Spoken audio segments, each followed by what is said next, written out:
This man was Israel Keyes. He was from Alaska. He was a construction contractor. He had a family, and he was a serial killer. Israel Keyes, from an outsider's perspective, had a normal life, but like many true crime fans know, everyone needs to keep their guard up because people are never who they really seem to be. For years, Israel's double life helped him become an unknowingly prolific serial killer.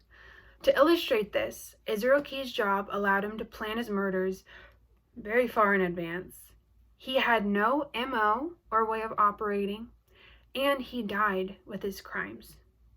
To begin, we need to talk about how Israel Keyes was able to carry out his crimes over many years without ever being caught. Israel's job allowed him to plan his murders in advance. He traveled all over the United States for his work as a construction contractor. The Christian Science Monitor reported that Israel made 35 trips around the United States between 2004 and 2012. Now, he placed murder kits all over the United States. These gallon buckets contained shovels, money, weapons, plastic bags, and other items that allowed him to easily commit murders. He would bury the buckets in the ground, and he would come back one day to randomly commit a murder. Once he was caught, he actually told the police he funded all of his trips not by his construction business, but from robbing banks. Now that we know how Israel Keyes planned his murders, let's talk about how he picked his victims. Israel Keyes had no MO or modus operandi, which means way of operating. He had a longtime girlfriend and a young daughter, and neither of them knew about his double life. He would fly somewhere in the United States for work, rent a car, and randomly find someone to kill using one of his murder kits that he had buried in advance. He didn't know any of his victims. He didn't stalk them. He just picked a location and he picked a victim. He didn't care about age, race, or gender. He killed and sexually assaulted all of his victims. The New York Post reported that Bill and Lorraine Currier were two of Israel's victims.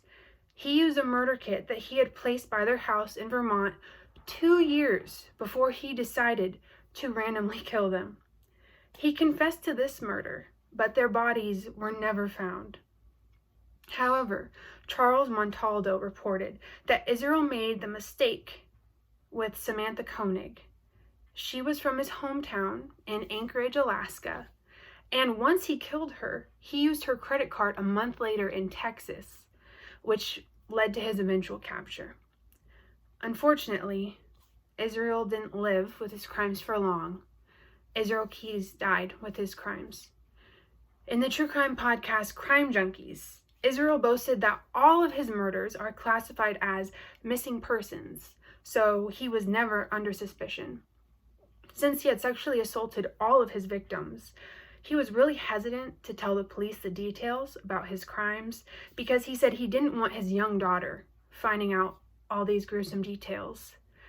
The police, after interrogating him, found no motive for his actions. He simply killed, robbed, and sexually assaulted people because he could, and he liked it. The police believe he killed 11 people in total, and that is because CBS News reported that before he died, he drew 11 skulls in his jail cell with his own blood, and he wrote underneath, "We are one." He confessed to killing Samantha Koenig and Bill and Lorraine Currier, and he referred to other murders, but before he committed suicide, he would never reveal the names of his other victims across the United States. In conclusion, for years, Israel Keyes' double life helped him become an unknowingly prolific serial killer.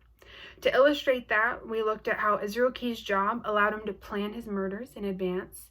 He had no MO or way of operating, and he died with his crimes. True crime teaches us that serial killers are not an anomaly. Israel Keyes has paid the ultimate price for his crimes, but the goal to find and stop killers like Israel will never be over. Thank you.